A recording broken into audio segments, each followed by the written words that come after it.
Jak zavádza slovenskú verejnosť. Jeden zasran, ktorý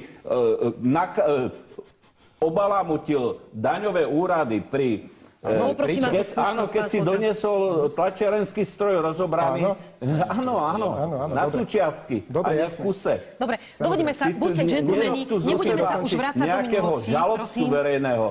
Skúsim dokončiť svoje Zasran, ktorý v živote nič poriadneho nespravil. Pán Ondruš, krátka reakcia, ideme ďalej. Nebudeme zachádzať do podrobností. Hovoriť, že zlodej. Nie, prosím vás, zostaňte pri slušnom slovníku, prosím vás.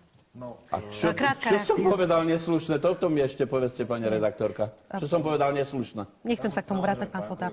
Vy si buď nepamätáte, alebo klamete, lebo to je štýl vašej politiky a vášho vyjadrovania. Prosím, neútočte teraz na seba. Povedzte jednu poznámku a ideme ďalej. Povedal som to absolútne pokojne, lebo jednoducho to ja tak je. viem, to nesmerovalo na vás. No, lož a podvody sú pracovnou metódou pána Matoviča, odkedy je v parlamente. A pravdepodobne aj predtým, len predtým som ho nepoznal. Jakub, Prosím vás, ja s takýmto chrapuňom nemením sedieť tu za jedným.